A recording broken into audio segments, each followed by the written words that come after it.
قرآن مجید کی جو آیہ کریمہ میں نے تلاوت کی ہے نا، سورہ آل عمران کی آیت نمبر 181 کا ابتدائی حصہ ہے۔ فرمایا لقد سمع اللہ قول الذین قالوا ان اللہ فقیر ونحن اغنیاء۔ فرمایا بے شک اللہ نے سن لیا ہے جن لوگوں نے یہ کہا ہے کہ اللہ فقیر ہے اور ہم غنی ہیں، معاذ اللہ، اللہ نے سن لیا ہے۔ یہ سورہ آل عمران ہے۔ ذرا اس کی جو شان نزول ہے اس کی طرف آئیے گا۔ حضرت صدیق اکبر رضی اللہ تعالیٰ عنہ گزر رہے تھے تو یہودیوں کا بڑا رہنما، مقتدا، بڑا عالم، تورات انجیل جاننے والا، وہ نہ بیٹھ کے یہودیوں کو کچھ پڑھا رہا تھا، سکھا رہا تھا۔ تو حضرت صدیق اکبر توحید پرست، عقیدے کے پختہ، راسخ العقیدہ مسلمان اس کے قریب سے گزرے تو فرمانے لگے، اس کا نام فنحاس تھا، کہنے لگے او فنحاس، تجھے بھی پتہ ہے، تیری تورات میں بھی لکھا ہے، تیری کتابیں بھی جانتی ہیں کہ سچ وہی ہے جو میرے محبوب کریم علیہ السلام ارشاد فرماتے ہیں، جو سید عالم صلی اللہ علیہ وسلم بتاتے ہیں وہ سچ ہے، تجھے پتہ ہے، تو ان لوگوں کو توحید کی دعوت کیوں نہیں دیتا؟ یہ پھر شرک میں، بت پرستی میں، کفر کی طرف بڑھتے جا رہے ہیں۔ ان کو پیغام توحید دے، یہ اللہ تبارک و تعالیٰ کی عبادت کریں، اس مالک کی جس نے میرے نبی پاک کو اپنا رسول بنا کے بھیجا، اس طرف ان کی رغبت دے۔ تو وہ فنحاس جو تھا اس نے بڑی کفریہ جملے معاذ اللہ بولے۔ وہ کہنے لگا کہ اس رب کی ہم عبادت کریں جو ہمیں کہتا ہے کہ قرض حسنہ دو، اللہ کو قرضہ دو، وہ تمہیں ڈبل کر کے واپس کرے گا۔ صدقات اور زکوٰۃ کا معاذ اللہ اس نے مذاق اڑایا، کہنے لگا اللہ ہم سے کہتا ہے میری راہ میں خرچ کرو، معاذ اللہ استغفر اللہ۔ کہنے لگا اس کا معنی تو یہ ہوا نا کہ ہم غنی ہیں اور اللہ فقیر ہے۔ ہر سوال کے جواب میں دلیل نہیں ہوتی، کچھ لوگ جو ہوتے ہیں ان کا علاج کچھ اور بھی ہوتا ہے۔ جب اس نے رب کی شان کے بارے میں یہ بات کی نا تو حضرت صدیق اکبر نے پھر ایک زور کا تماچا اس کے منہ پہ مارا، ایک تھپڑ مارا، ایٹ سیٹ تے پکڑا کوار گندہ لذی اور بھی بوٹیاں جاننے، ایک لگائی زور سے اس کے منہ پہ، اور جب وہ دھڑام سے گرا نا، یہ دیکھیں نا تھوڑے دن پہلے یہ ہمارے جنوبی پنجاب میں کیا تماشا لگا ہے، قبر کے گرد لوگ گھوم رہے اور کہہ رہے ہیں لبیک اللہم لبیک۔ کیا ہمیں غصہ نہیں آتا ان چیزوں پہ؟ ہمیں جلال نہیں آتا؟ اس طرح اسلامی شعائر کا مذاق اڑایا جائے گا؟ شرم نہیں آتی ان لوگوں کو؟ عقیدہ توحید کے معاملے میں ہمیں غیرت مند ہونا چاہیے۔ میرے رسول کریم صلی اللہ تعالی علیہ وسلم نے ہر گلی، ہر چوک میں یہ نعرہ لگایا کہ لا الہ الا اللہ۔ حضور نے پیغام توحید دیا ہے، ہمیں شکن تک نہیں آتی، جو مرضی قوال بک جائے، جو مرضی وہ کفر کہہ جائے، کوئی پوچھنے والا نہیں، جو جس طرح کا مرضی کو شعر پڑھ کے گزر جائے، کوئی طبیعت نہیں، کوئی نہیں پوچھنے والا کہ آپ کہاں کھڑے ہیں، آپ نے کیا کہہ دیا۔ حضرت صدیق اکبر نے تھپڑ مارا۔ اب وہ چونکہ ان کا بڑا مقتدا تھا، پیشوا تھا، وہ حضور سید عالم صلی اللہ علیہ وسلم کی بارگاہ میں آیا اور وہ سارے لوگ آئے، نے آ کے کہا جی ابو بکر نے تھپڑ مارا ہے۔ تو نبی کریم صلی اللہ علیہ وسلم نے فرمایا بلائیے ابو بکر صدیق کو۔ حاضر بارگاہ ہوئے، آپ نے تھپڑ مارا ہے؟ کہا حضور مارا ہے، بالکل مارا ہے۔ کیوں مارا ہے؟ یا رسول اللہ صلی اللہ علیہ وسلم اس نے یہ کہا تھا معاذ اللہ کہ اللہ فقیر ہے ہم غنی ہیں، میرے رب کریم کی شان کے بارے میں یہ اس لیے جملے بولے تو میں نے مارا ہے تھپڑ۔ حضور نے فرمایا تو نے کہا ہے؟ کہنے لگا جی نہیں میں نے تو کہا ہی نہیں، میں نے تو نہیں کہا۔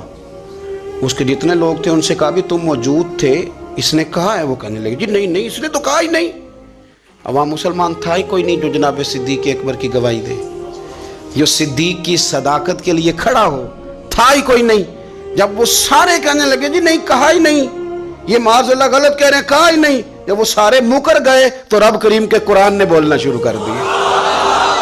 یہودی مکر گئے اور جناب صدیق اکبر کی گواہی جب بندوں میں سے کوئی دینے والا نہ رہا تو مالک نے فرمایا میں جو گواہ ہوں ابو بکر صدیق، میں جو گواہ ہوں لقد سمع اللہ قول الذین قالوا ان اللہ فقیر ونحن اغنیاء۔ فرمایا کسی مسلمان نے سنا یا نہیں سنا، اللہ نے سن لیا ہے، اللہ نے سنا ہے اس کے قول کو جس نے کہا کہ اللہ فقیر ہے اور ہم غنی ہیں، قربان جائیں اس شخص کی عظمت کا کیا کہنا جس کی گواہیاں میرا رب کریم عطا فرمائے۔ وہ اتنے بڑے آدمی بیاں ہو کس زبان سے مرتبہ صدیق اکبر کا کہ محبوب خدا محبوب ہے صدیق اکبر۔ اتنی بڑی شخصیت. رب نے فرمایا کہ کسی مومن نے سنا نہیں سنا, اللہ نے تو سنا ہے نا, اللہ نے سن لیا, انہوں نے کہا ہے.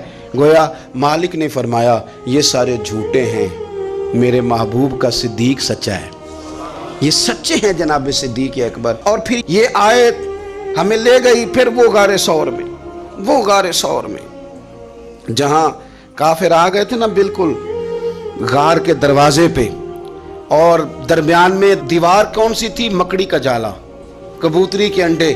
جناب صدیق اکبر گھبرائے, اپنے لیے نہیں, مدینے والے محبوب کے لیے. یا رسول اللہ یہ تو آ گئے ہیں, اگر انہوں نے جھک کے پیروں کی جانب سے دیکھا تو تکلیف پہنچائیں گے. حضور نے فرمایا لا تحزن, پڑھیے نا سورہ توبہ, لا تحزن, تو غم نہ کر. حضور نہ غم کروں, فرمایا نہ کر, کوئی فوج نہیں, کوئی اندر اسلحہ نہیں, کوئی بارود نہیں, لیکن تو غم نہ کر. اس لیے نہ کر کہ ان اللہ معنا, اللہ ہمارے ساتھ ہے. جن کے ساتھ اللہ ہو انہیں غم نہیں ہوتا. مجھے کسی شخص نے کہا کہ کسی کو ولی دیکھنا ہو تو علامت کیا ہے؟ میں نے کہا ولی کو غم ہوتا ہے پر اللہ رسول کا, اپنی آخرت کا. لیکن اگر تم کبھی دیکھو نا کہ دنیا داروں سے تھوڑا غمگین ہو رہا ہے تو ولی ہے ہی نہیں. اگر وہ یہ دیکھ رہا ہے نا بندے نہ ادھر ادھر ہو جائیں, تو ولی کی تو علامت یہ ہے کہ الا ان اولیاء اللہ لا خوف علیہم ولا هم یحزنون, انہیں کوئی غم اور خوف.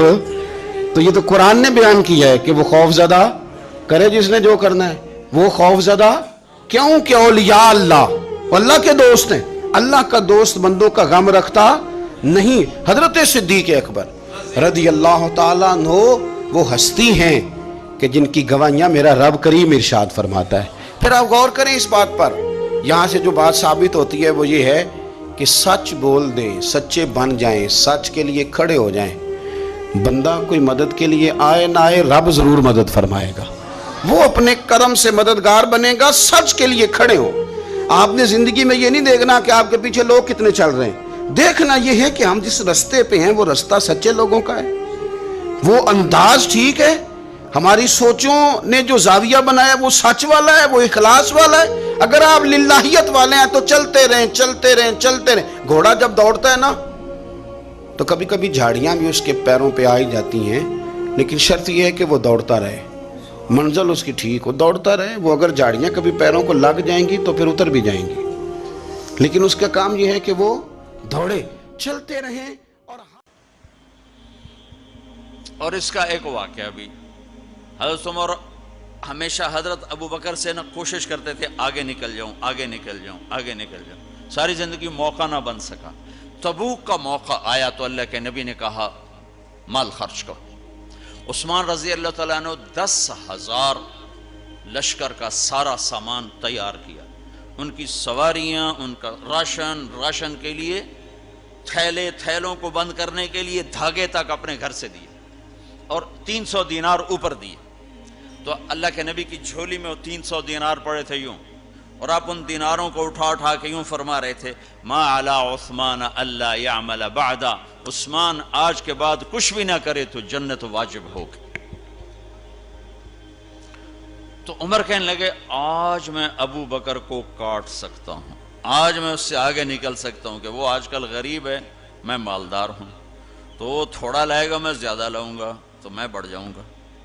لہٰذا انہوں نے اپنے مال کا آدھا حصہ, آدھا گھر میں رکھا اور آدھا لے کر آئے. ابو بکر نے جھاڑو پھیر دیا, جو کچھ تھا وہ سارا سمیٹ کے لے آئے. جب دونوں پراپرٹی سامنے رکھی گئیں تو حضرت عمر کی بہت زیادہ نظر آ رہی, ابو بکر کی بہت تھوڑی نظر آ رہی. لہٰذا حضرت عمر بڑے اطمینان میں کھڑے کہ آج جیت خطاب کے بیٹے کی ہے. میں قربان جاؤں, اللہ رسول تو جانتے ہیں کہ کون کیا کر کے آیا ہے. تو میرے نبی نے سوال ہی بدل دیا, جو اس موقع کا سوال ہی نہیں. کوئی آدمی مسجد میں چندہ دینے جائے, مدرسے میں چندہ دینے جائے, کہا جی مول صاحب یہ 1 لاکھ روپیہ ہے مدرسے کے لیے, مسجد کے لیے. آگے مولوی صاحب کہیں پیچھے کتنے پڑے ہوئے ہیں, تو کہے گا اے بھی واپس کرو, میں تو تھوڑی نیت ہے جو کوئی چکر لگتا ہے کہ تسی ٹھیکیدار ہو, مگر علی شاید ابھی پیچھے کتنے پین. یہ موقع کا سوال ہے ہی نہیں. مولوی صاحب کو چاہیے جی جزاک اللہ, یہ لیجئے رسید, بسم اللہ, پھر بھی موقع آئے تو دیتے رہیں. تو میرے نبی نے پوچھنا یہ تھا ابو بکر کتنا لائے ہو، عمر کتنا لائے ہو، اور یہی اس موقع کا سوال ہے، لیکن اللہ رسول جانتے ہیں کہ کس کے مال میں وزن زیادہ ہے، تو میرے نبی نے سوال بدل دیا، فرمایا عمر ما خلفتا، واہ واہ، عمر پیچھے کیا چھوڑ کے آئے ہو؟ تو حضرت عمر تو وہیں دھڑم ہو گئے گا، با میں گیا، سوال سے ہی وہ پتہ چلے گا، با میری کلی اڑ گئی، گئی وکٹ، عمر ما خلفتا یا ما ترکت لأہلک، یہ دونوں الفاظ ہیں، پیچھے گھر والوں کے لیے کیا چھوڑا؟ تو پہلے حضرت عمر بڑے جوش میں کھڑے تھے، پھر ایک دم ڈھیلے ہو گئے، کہنے باجی آدھا چھوڑا ہے آدھا لایا ہوں۔ پھر آپ نے کہا ابا بکر ما خلفتا یا ما ترکت لأہلک، ابو بکر تو پیچھے چھوڑ کے کیا آیا، بچوں کے لیے کیا چھوڑ کے آیا؟ تو انہوں نے کہا ترکت اللہ ورسول، میں تو اللہ اس کے رسول کو چھوڑ کے آیا ہوں، باقی سب کچھ لے آیا۔ تو اس پر عمر کہنے لگے ابو بکر میں نہیں تجھ سے آگے بڑھ سکتا، کوئی بھی تجھ سے آگے نہیں بڑھ سکتا۔ اپنے کپڑے بھی دے دیے اور ایک ٹاٹ تھا وہ پہن کر اس کو کانٹوں سے سی لیا۔ تو جبریل آئے، کہنے لگے یا رسول اللہ، اللہ تعالیٰ پوچھ رہے ہیں کہ ابو بکر نے یہ ٹاٹ کیوں پہنا ہوا ہے؟ تو آپ نے کہا کہ ابو بکر نے سارا کچھ اللہ اس کے رسول پہ لگا دیا ہے اس لیے یہ پہنا ہوا ہے۔ تو کہا یا رسول اللہ، اللہ تعالیٰ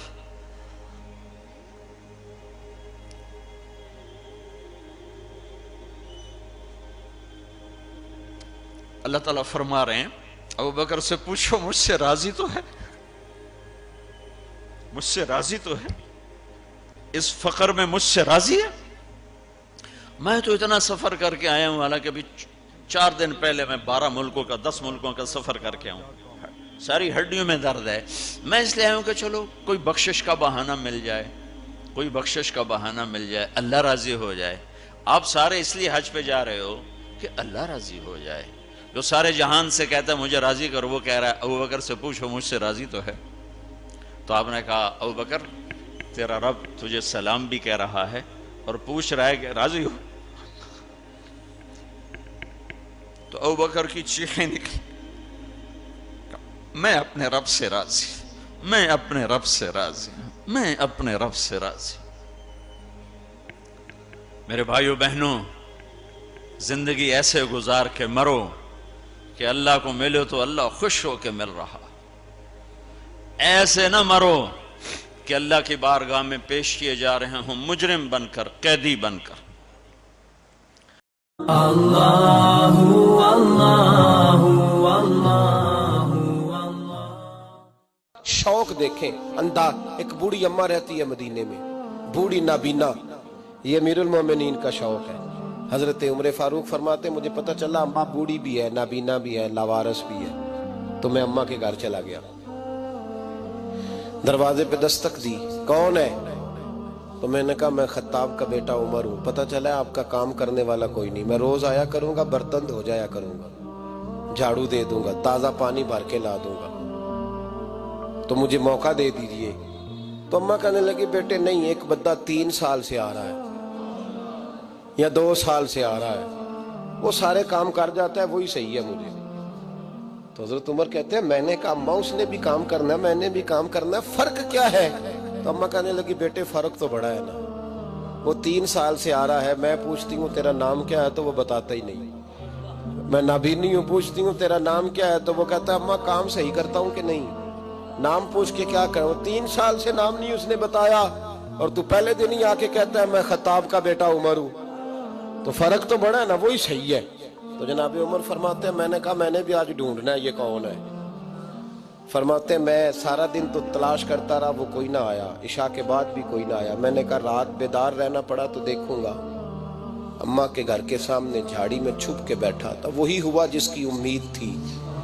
امیر المومنین ابو بکر صدیق کا دروازہ کھلا، کہتے ہیں صدیق اکبر باہر نکلے، جوتے لپیٹ کے بغل میں دبا لیے، خرامہ خرامہ بوڑھی کے گھر گئے، امیر المومنین خلیفۃ المسلمین، کہتے ہیں میں بیٹھا دیکھ رہا تھا، ابو بکر بوڑھی اماں کے گھر میں جھاڑو دے رہے تھے، پھر میں نے دیکھا ان کے برتن مانج رہے تھے، پھر اماں کے لیے ابو بکر صدیق پانی بھر کے لا رہے تھے، پھر تازہ کھانا اسے دے رہے تھے، کھجوریں دے رہے تھے۔ کہتے ہیں ڈیوٹی کر کے ابو بکر باہر نکلے تو میں سامنے کھڑا ہو گیا، غور سے چہرہ دیکھا، میں نے کہا یار تو کس صندل کا بنا ہوا ہے، کن خوشبوؤں میں تو رچا ہوا ہے، تیری ترتیب کتنی حسین ہے یار، تیرا جو بھی صفحہ الٹتا ہوں کوئی نئی خوشبو ہی نکلتی ہے، چل بتا۔ باقی باتیں تو ایک طرف رہیں، یہ جوتے کیوں اتار کے بغل میں دبائے؟ تو صدیق اکبر فرمانے لگے جوتوں سے آواز پیدا ہوتی ہے، میں اماں کی نوکری کرنے جا رہا ہوں، دنیا کو تو نہیں نہ بتانا کہ ڈیوٹی کر رہا ہوں، اس لیے جوتے